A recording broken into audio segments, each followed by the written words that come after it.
Namaste. My name is Susan, and this is the Awakened Heart radio program. We talk about enlightenment, awakening, the different kinds of awakening that are happening on the planet right now. And luckily for you, I don't talk the whole time. I actually bring in really awesome guests and people that have amazing experiences and have something really beautiful to share with you. So today, I have a very, very dear friend with me, a teacher, a mentor.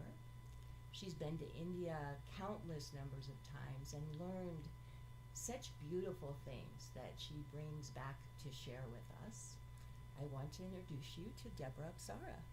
Namaste and hello. Thank you so much, Susan. I feel very blessed and honored to be here. And Susan and I are very close friends, and we've done a journey to India together, so thank you again. And I look forward to this time spent with you all. Yeah, it's so good. It's so good to have you here. It really is. Debra, this is funny for me because Debra's been a real teacher for me in many ways and is the person that introduced me to Oneness not so long ago and got me so excited about India that I had to go, and so excited about India that I'm going back very soon. So, Debra, I want you, what's so interesting about your story is it's not really the story I hear a lot about people that end up on such a deep spiritual path, because you didn't necessarily start there. I mean, when you talk about your life, it always makes me smile because it's a really unique story. So can you tell us a little bit about it? Sure, I'd be honored to.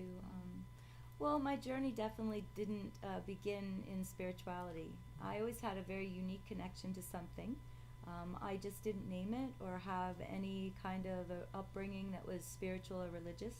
Actually, if you asked me back then what the word spiritual meant, I probably would say I have no idea. I basically lived a very ordinary life. I was a nurse in an emergency room, and I was married at the time, had a nice home, and shopped a lot. I actually enjoyed more shoes and purses than anything else. And so my life, though, interesting enough, I had no idea I was suffering, which is so funny because a lot of us go through life very numb, and we don't know. We don't know that actually your life is supposed to be joy-filled and you're supposed to have peace in your heart. So basically, I had no problems until I got sick physically. And in 2006, I got very, very ill, which caused me to completely stop everything I was doing, where I had no choices. There was no choice given to me at that moment but to stop and to look at my life. And that was when I had the realization that there was something very, very wrong with my life. So. Yeah. Wow. Thank you. You know, it's interesting because you mentioned you got sick. I got sick. Sick for many, many years. Right, and that opened up something like, oh, there's something more. So do people have to go through like a tragedy, an illness, a loss, do you think, at this point in time? No, I actually don't think that. The consciousness has shifted so dramatically that people are awakening spontaneously across the planet now. And there is, most people are now having some experiences, and they're gently going into nice higher states of consciousness, where for some reason, based on some kind of experience that I had to have, in order for me to awaken, I had to go through that experience in 2006. It doesn't necessarily mean that every person will experience something so painful or something that caused such a stop in your life. Many people continue their life perfectly fine and just move into higher states of consciousness. That's the plan. Some of us did a lot of different work early on. People have been on their spiritual journey, some for 20, 30 years. They did the groundwork. And so we don't have to experience all that they've gone through. It's kind of similar for those awakening now. A lot of the groundwork has been done. The consciousness itself has expanded. Nice. So something really amazing is happening now. And you kind of alluded to it, right? We're entering a very special time. Yes. And I, for one, wake up every morning excited about it. Can you talk a little bit about what you see is happening right now? That we're calling it the golden age is one thing we're calling it. Yes. What is that? Well, how I see what's going on, again, it's my perception. is basically that the expansion of the consciousness of all of humanity is happening. You can see it actually. It's happening in real life where there's more people out there now who are interested in meditation. Or you'll hear regular general people who had never had any ties to anything religious or spiritual asking about the events we're holding, or maybe they're starting some yoga practices, or there's all different things they're starting to look into that they've never been interested in before. I have people now in my life, especially family members, who have no tie to oneness. They don't have any spiritual path. They're not a religious person. They're just regular, ordinary, going to work and coming home and having a family life. They're now telling me that they're having visions. They're having things happen to their heart where they're feeling more love.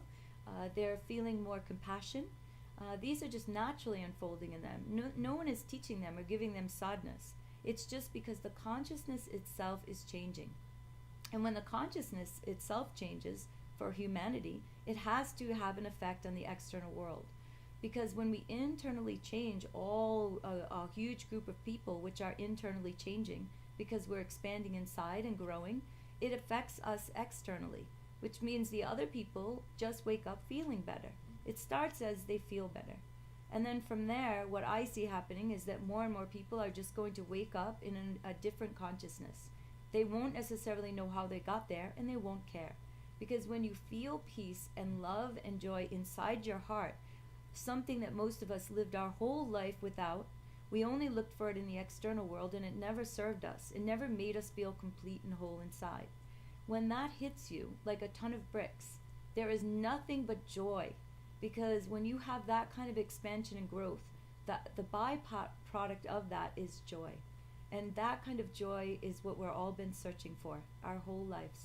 So it will naturally unfold for humanity. That's what the Golden Age brings. It brings that consciousness where you're the closest you can be with divine. And in that state, you will basically acquire all of these divine properties.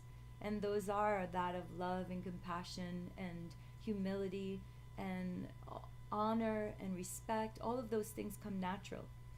So I look forward to actually having this experience in this world at this time, because we're going through such a transformation, and it's such a beautiful time to be here on Earth. Yeah, it really is. So, I think there's different types of awakenings happening around the world. We, in particular, are pretty focused on one type right now with oneness. Can you talk a little bit for our audience of what this awakening is? What does it look like? How does it happen? What does it feel like? Sure. So, awakening from a oneness standpoint is a neurobiological shift in the brain. So the brain structure itself changes. It's not a neurochemical response. In the past, and many, many people have had this experience, you've had a peak state, and you've gone into perhaps a place where it's been love and bliss and expansion. Maybe you're one with something, or you feel love expanding everywhere. We call those states awakened states. And what happens, though, is that state drops when the chemical goes down in your body. And when that happens, you go back to how you were. And it's really kind of can cause someone to have a lot of depressed feelings or feelings they want that state back. So what we're talking about is very different. Awakening in the sense that's permanent. It's actually the structure of the brain changes. So there's no going back. You actually, once you're awakened and that shift takes place in the brain, which is given from the divine directly. It's not something we cultivate or use sadhanas or processes to obtain. We use sadhanas and processes so that we can prepare the physical body, the spiritual body, and the psychological bodies to receive the gift of awakening from the divine. So when this shift takes place, this person, and again, this is a very unique thing, but most people are brought very present because once the shift takes place, you actually, for the first time in your life, can see what is actually there. You're actually able to see. And before awakening, perhaps you thought you could see, but you were never actually able to see yourself or see the truth or see what life was actually containing. after the awakening, every moment you're seeing the truth of what is just there. And it's your truth, not someone else's. It's only your perception of each moment. And you're in alignment with what is called inner integrity, meaning that whatever is flowing through you is okay to look at. Whereas before, you might have been hiding from it. You perhaps were running from it, escaping, or going to do some of your favorite things to get away from that pain. After awakening, the pain is real, and it's still there, but you know you need to experience it. It's part of this journey. And so for us, in oneness, but also I think in most people I've met, awakening that is the real neurobiological shift is a permanent thing, and it's a lifelong journey. It's not that once the physical brain changes that no more change takes place. It actually changes on and on and on your entire time here on this planet, and maybe, if you could say after this planet, into eternity, you're always growing. It's part of our nature, is we're always growing, learning, growing, and processing. And so while we're here, we have many opportunities to grow. The awakening just keeps expanding and expanding and expanding. The brain changes more and more and more. And then there's another journey called God realization. That's a different one. Yeah. So you're always on a journey, so never forget that. It's a journey. And we're never stuck in one place. All you have to do is look outside, and you'll see the wind blowing, and the trees and the leaves will fall off the trees. And then the trees' leaves will grow back, which is what they're doing now here in Las Vegas. Life is always changing and flowing. There's nothing that's permanent. And we're always looking for absolutes to be there. So with awakening, there's no absolutes and nothing is permanent. Whereas your state is always growing. Not that the neurobiological shift isn't permanent. It's just that it's always growing. There's nothing absolute in that, where you stay there with that particular awakening. It's always growing and expanding. The brain is always changing. It's just there's a starting point. It's not that once you awaken, you stay there. It's not like that. So. Yeah, just to add something, it's so interesting because you mentioned, even when you were growing up and not realizing you were in pain. Mm-hmm. And I think we don't really know sometimes where we're at until we're not there anymore. Mm-hmm. And then we're like, oh my goodness, that wasn't so wonderful where I was. Mm-hmm. That's one of the things I noticed about when I had the shift, is that I couldn't have dreamt it up for myself, right? Because I had no concepts to even begin to understand that. Mm-hmm. So it's really, truly an amazingly beautiful thing to watch unfold, and it unfolds differently in everybody. Mm-hmm. Our audience, some of them know a bit about oneness, some of them may not. Mm-hmm. So how can they awaken? Everyone's journey into awakening is different. What I find is that your path is here and it unfolds from here, because this is where your divine resides, and your divine can look very different. It's called a Paramatma, and it's basically a divine that has certain attributes and qualities that are specific to you, this Antaryaman or inner dweller, or how you want to call it. But it also can be here, but it can also be expanding all around you. It can have a form. Say you have a connection to Jesus Christ, or you have a connection to Buddha or Amma Bhagavan. It can be in form, but it also can be formless. It can be in the form of just the presence, or an energy, or a feeling. Perhaps it's love. You can't really put a form on love. Or perhaps it's nature. When you're in nature, you feel the presence. All of those things actually are part of your connection to this Antaryaman, this inner dweller. And that itself is very unique. And so, you're going to have to give me the question again. Oh, That don't happens worry. to me That sometimes. happens. It does. Just wondering how they can awaken. Are there things they Okay. can do? So what happens is, when you actually tap into this particular area and or this presence that surrounds you, you can actually ask. You can ask that your journey be unfolded for you. Mm-hmm. You'll be brought to whatever it is unique to you that will help you.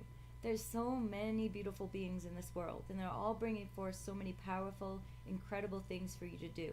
One of the paths is through oneness. It's called Oneness University, and we have a website, onenessuniversity.org.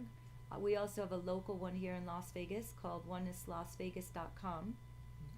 And that particular university is located in India, in southern India, And it's a very beautiful small spiritual school where you go and their focus is only on awakening and transformation. So they basically have dedicated their life, these avatars, Sri Rama and Sri Bhagavan, they've dedicated their life to help humanity awaken. And that's all they do. They have no other sole purpose. So it's a very powerful place to go if that's your path and you feel compelled to go. We also have a local U.S. website called oneness.usa.org. And you can, again, look for more information regarding the avatars and what we do in Oneness. But if you like, you can come to India. You can take a special program called The Deepening, which I've done about 8 of them. And you'll be awakened during the course. They either give you your awakening certificate then, or at the finish you may get a date. All of that is done by their connection with a higher being, the Paramatma, which they connect with and ask your awakening. And so it's all done not by humans, it's actually done by consulting a higher source of the divine, the one unmanifest divine that's manifesting as this Paramatma. And so you yourself, also by attending some of the courses locally, or maybe a oneness meditation that we do, or perhaps coming through our sacred chamber process, you also can awaken right here in the United States. But it's really based on you and your karma, your past lives, and all sorts of things. We can't determine who and when and where you'll awaken, or how. But there's many, many things out there now that you can enjoy. One of the things that I really loved about Oneness immediately is the lack of dogma, for one, and also that you are given the freedom to worship, to have any God that feels right to you. And I think for some people sometimes that's not clear. It may be confusing because we have these pictures of Yes. Sri Rama Bhagavan on the altar. But you'll notice we also have Jesus, and we have a little Buddha and a little Ganesha, and then crystals. Yeah. So let's talk a little bit about that. How we could go all the way to India, maybe thinking we're going to spend time and meet Sri Rama Bhagavan, and actually end up spending time maybe with someone completely different, like the monks' experience. So ask that question one more time. What I want them to understand is that in Oneness, we can maybe think we're going to go have a relationship with Bhagavan, and we might end up having a relationship with Christ or Buddha, and that really is okay. Because, yeah. So, absolutely. I mean, in Oneness, actually, it has little to do with what religious belief you hold. It's not a school of religion. It's actually a spiritual school. And Oneness is in the hearts of all. And whatever is in your heart is actually what's important. There could be nothing there. We, during the deepenings, you have choices there. If you're atheist, you actually don't have to attend the lecture in the morning on a bhakti yoga, which is they do a lecture where they would rejoice the divine. You don't have to attend that. It's not necessary to awaken with you having a connection to something. You actually, it's a neurobiological shift in the brain. Again, awakening has little to do with your connection to the divine in the physical external world. How it happens for you, perhaps you may connect it eventually to something. I don't know. All I use as an example is this, is that you didn't build the world out here. The humans didn't get together and build everything or create everything that is here on this planet. We're not capable. So there has to be something higher than us. If all you see is that's all you need actually on this journey. You have to have some kind of a passion in you that you want to expand your consciousness, some kind of a passion that you want to have a peaceful, happy life. And the rest is just seeing that there's something a little bit beyond you that created this planet we're on. Other than that, it's not necessary for you to have a belief in something. You just have to have those tiny little requirements. When we go to the university, there is nothing actually that teaches us about any particular God. Again, we're told to discover that ourselves. What you discover in your heart or surrounding you is your own personal business.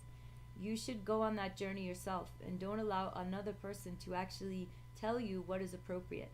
The real good spiritual teachers for you are those that guide you on your path that comes from here. Those are the ones that say, you know what, you discover it. It's a mystery life. It's not to be told in a book. It's actually your mystery, and it's very unique to you. So it should unfold from your heart and be your own little book. The book is here. You just read this and you'll find all the answers. But again, if you come to the university, what the difference is that they speed everything up. I'm not interested in waiting around 20 years for anything anymore. I'm not that kind of person. My friends know it. I don't mess around. I go to the best to do what I need right away. I wanted to get help, and I wanted to find out why I'm not happy. Once I discovered that in 2006, I wanted an answer immediately. I don't like waiting around again. It's kind of my nature and one of the personalities. So I went there because I heard that I could get answers, and I went and I found some. I didn't find them all the first trip. I had to go many times, but it's because I wanted a lot of answers. I had a lot of questions, and I wanted a lot of things answered. And through this journey, I found all things about me. It's not been a journey where I found things about anything else. I found out about myself. I found out about real things about me. I started to love myself. I started to find beautiful personalities that I detested before became alive in me.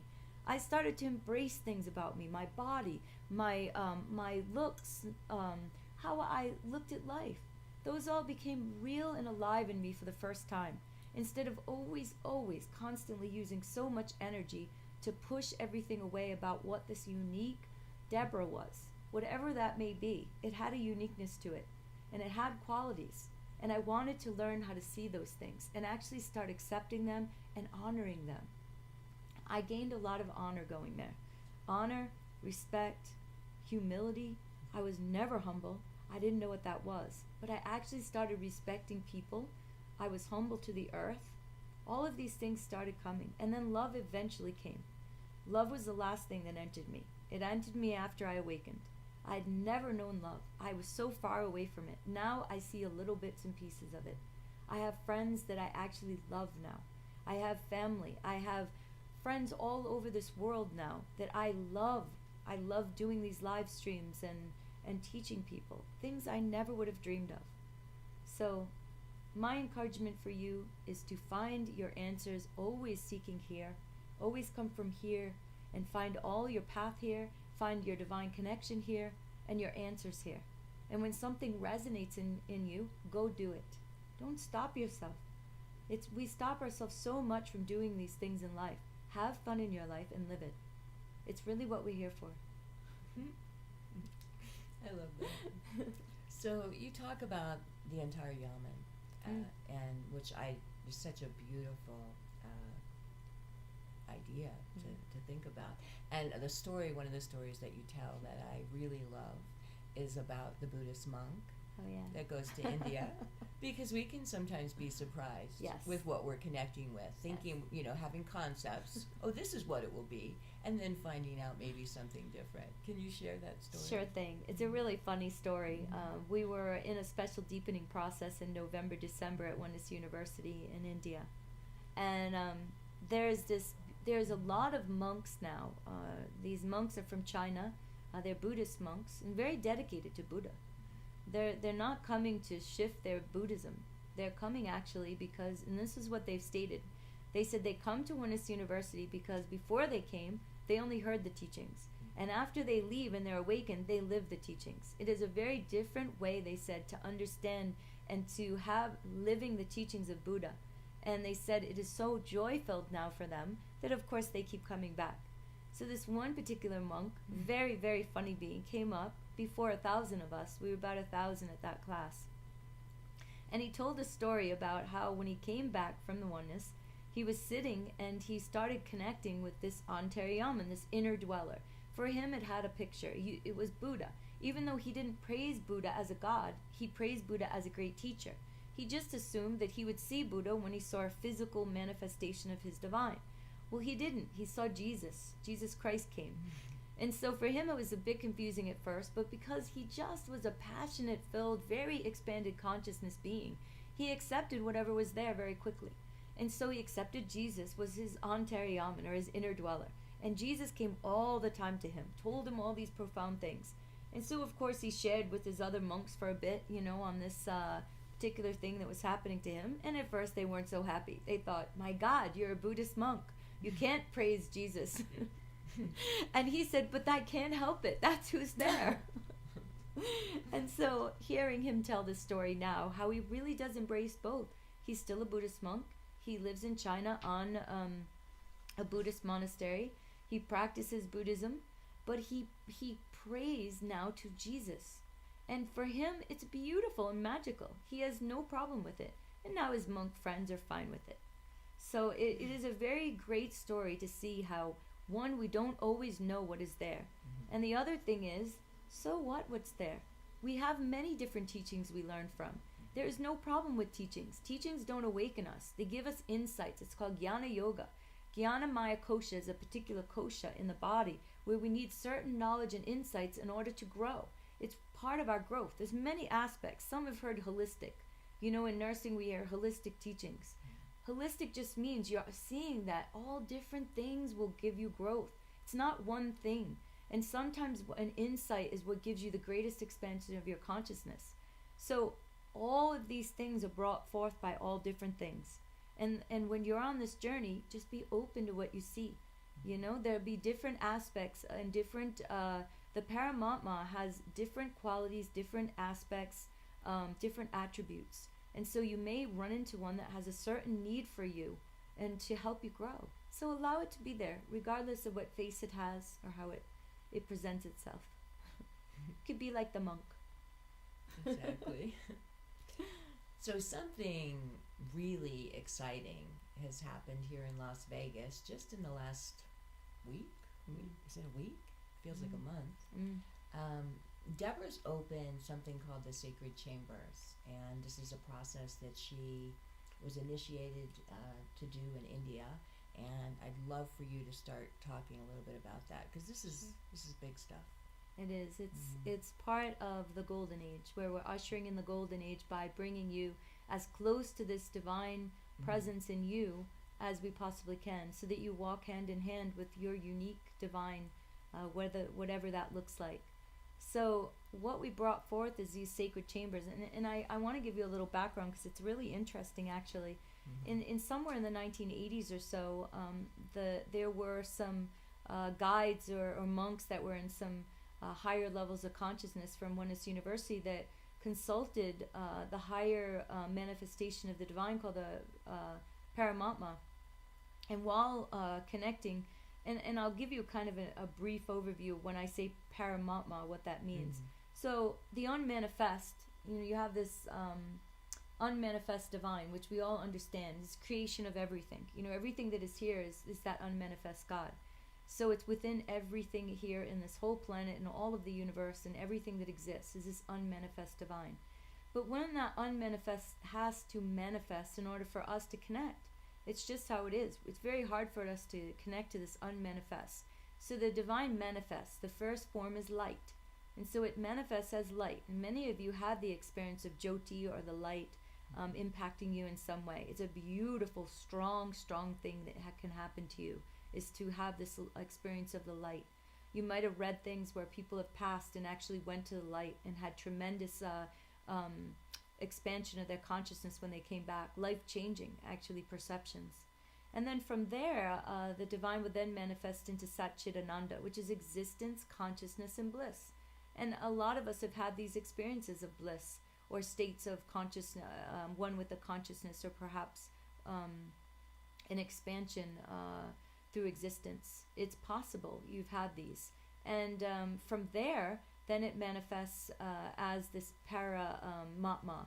What the Paramatma is anything here on the physical planet that you see a manifestation. It could be angels, it could be maybe a vision or an apparition of Christ, or we've seen Mother Mary apparitions appear.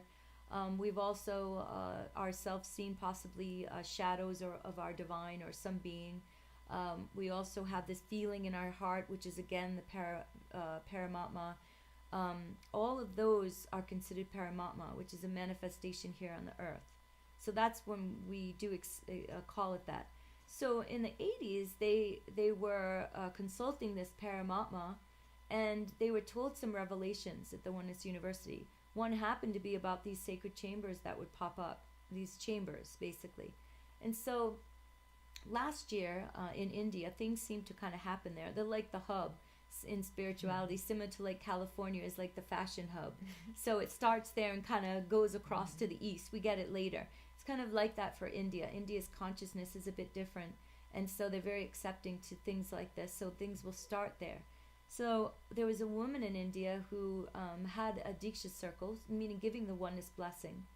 And during it, she had an empty room that she was using to send people in who needed, she said, some more healing. And so she'd say, go in that room. And when they go in that room and they come out, they'd be healed. It started to be profound. And so again, they contacted the university and said, this room is in here. We don't know what's going on, but there's something in there that's healing people. And so the university then knew, of course, it's ready. They only look and see when these revelations occur in humanity, and then they know humanity's ready. They don't go before that, because they know humanity has its own path also, as a whole.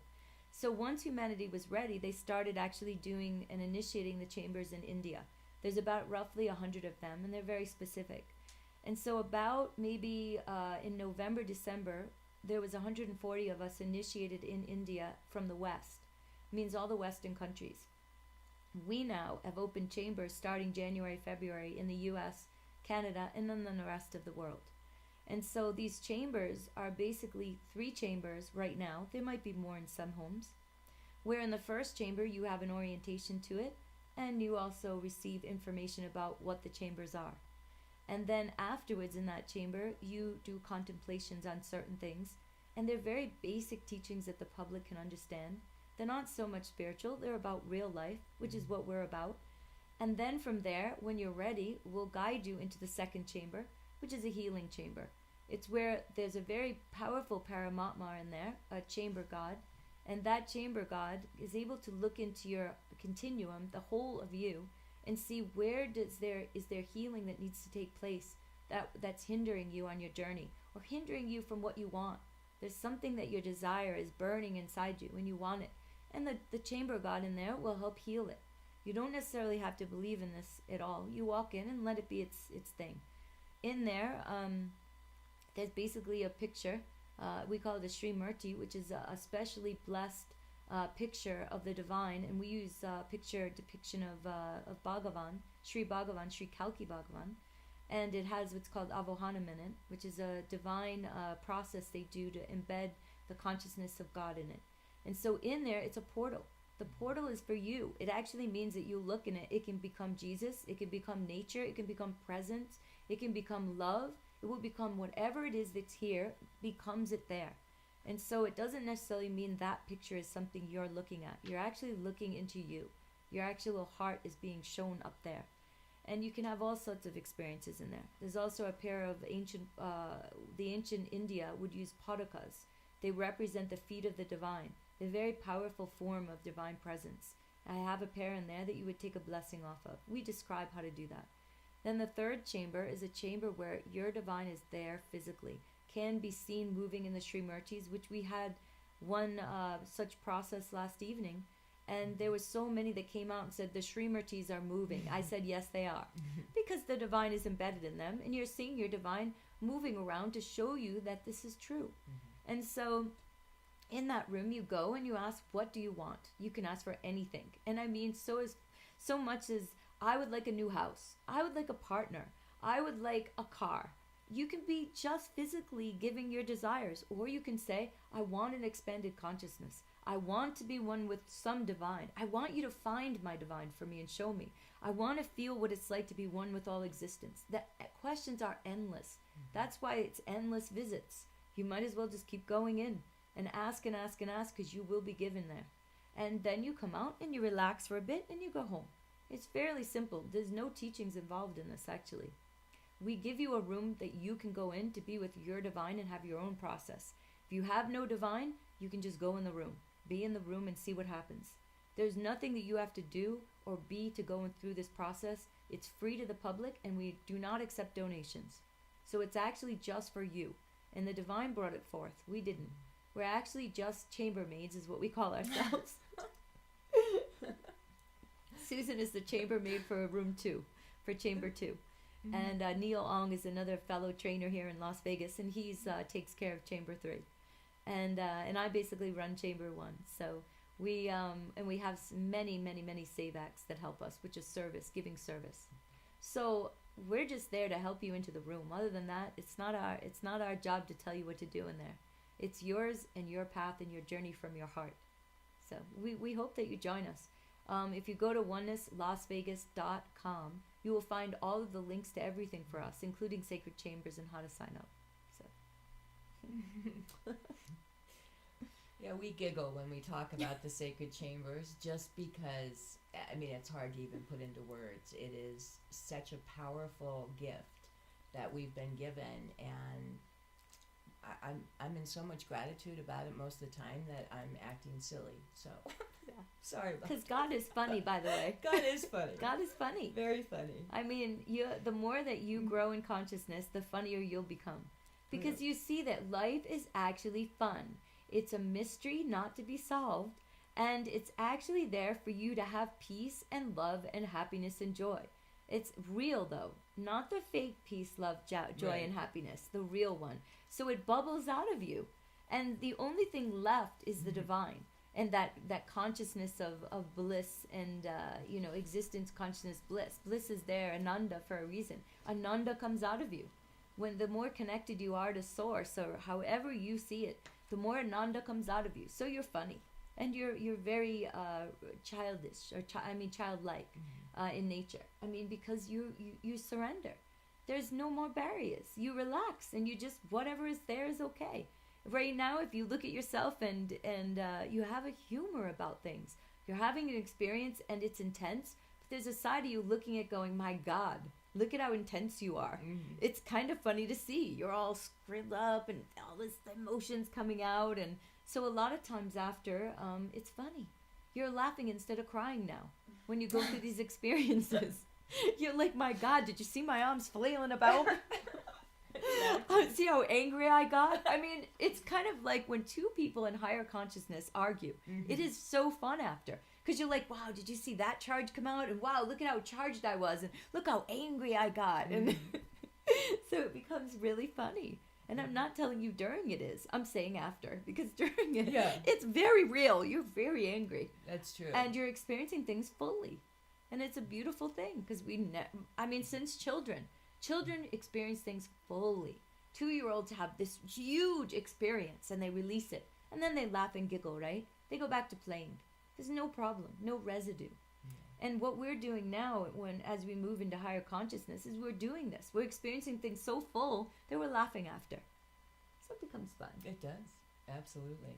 So I'm encouraging people to start asking, if they have questions that they want me to ask during the show. I try and fit them in because that makes it kind of fun for me. And Sylvia Leva from New York, is that how you say your name? Do you know her? Leva? I don't know. She's from New York, and Sylvia. She's very interested in some things about the chamber. Okay. One of the questions she asked is, how do you feel that the sacred chambers will switch things up for oneness at this time? Switch things up, okay. So I don't know these questions. Susan asked me if I wanted to look at them, and I said no. Exactly. I don't really care to. I like answering things as they come. Yeah. Switch things up, and I'm not sure exactly what that means. It's best for me sometimes when I can understand a bit more about a question. So I'm going to try to answer it, and as best I can. I don't know if oneness's objective when they started the chambers was to switch anything. I think what's happened is that oneness is about the flow of life. It's always changing and always growing and expanding. The direction of oneness will always change. It's just the way it is. You'll find that in oneness, 1 minute they tell you one thing and the next minute they'll tell you another. Because it's not about anything absolute or permanent. It's about our growth, and it may take many directions. So for what I see, is it's just another direction. It's another direction we're taking, because the golden age will bring forth a lot of things like this. It's going to bring forth a lot of different things we've never seen. It's part of this, particular energy that's here. The energy has nothing to do with one thing. It's many different things. Galaxies are aligned. There's planets that have aligned a specific way. There's all sorts of things that are forces, actually, all around us from the universe that created this particular timing. It's not one thing that happened. The Golden Age represents many, many different things coming together at a particular time to create a particular energy here. We're utilizing that particular energy is what we're doing in Oneness to move humanity forward quickly. So basically, the universe utilizes energies that are present here already to try to help humanity. And one such thing is this chamber. It happens to be that the consciousness has risen enough in the U.S., and we can be so grateful that that's actually occurring, that we're capable of having sacred chambers here. Some of the processes sometimes that are brought forth in India are not possible in the U.S. and Canada because we're just not ready. But we happen to be where, I think, from what I see, is that the U.S. and Canada is expanding. And we're expanding rapidly. And so it's a beautiful thing to know that we're on this journey and we're able to actually have these higher processes come here to the U.S. and Canada. So I hope that's what you're asking. Her next question you really kind of already answered, and it was, and how will they affect the world consciousness, which you've kind of touched upon. Well, the chambers are meant for you to come into touch with your inner path, or your Antaryaman, or your inner dweller, or the presence, or your higher self, or however that looks like. That's the whole purpose of the chamber, to get you connected to something, and to start the process for you to see and awaken if that's your path. And so the more people we have in higher consciousness, guess what happens? I think one of the programs here is the 100th monkey effect. And the 100th monkey effect is what it's about. It's a saturation level that occurs. So the story goes, there was some people that went on a particular island and studied these particular monkeys. And these particular monkeys ate a particular fruit. It fell from the trees, and they would pick it up and eat it. It happened to be covered in sand when they eat it. So they were just watching them. There wasn't anything in particular. And one day, one of these monkeys went to the ocean water and rinsed it before it ate the fruit. And so what happened is maybe in some time, more monkeys started going to the ocean, washing the fruit, and then eating it. Now, when a certain level happened where there was a saturation on that island, every monkey on that island washed fruit before it ate it. But what was the most amazing thing of all this is that I had cameras on another island, and the whole island washed their fruit before they ate it. And they weren't even part of the study. They weren't doing any of the same things. It just one day it all shifted. Because there is only one consciousness for the monkeys. It's the monkey consciousness. And there's a monkey god.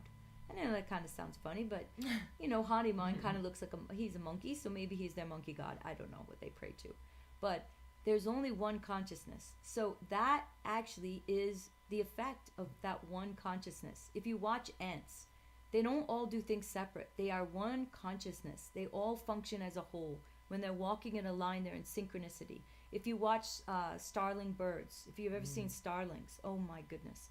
Amazing. Starlings all fly in a unique pattern in one consciousness. It's not possible for each one to hold their own consciousness and do such a thing. It's basically the divine starling consciousness flowing.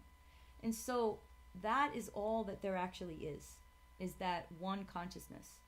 Now again, I have to redirect myself to the question that Susan asked, because I have no idea. What did you ask me? No, you pretty much answered it. We're good. I hope so.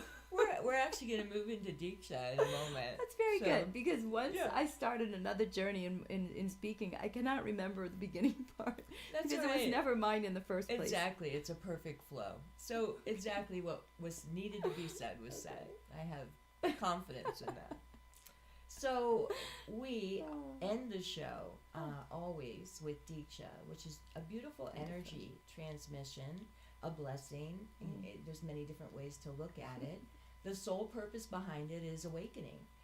So before we actually move into that, I have to say my thank yous and all of that, because we'll end the program with Diksha, and we'll do that for 7 minutes. So Debra, yes, I love you. Thank you so much. Thank you for very being much. here. Thank you so Michelle, thank you as always for hosting this program. You are so much appreciated and such a bright light. So thank you. And we will do Deeksha. We'll have another program scheduled in another month, and as soon as I know what that is, I will get posting on it and let you know. Thanks so much for joining us.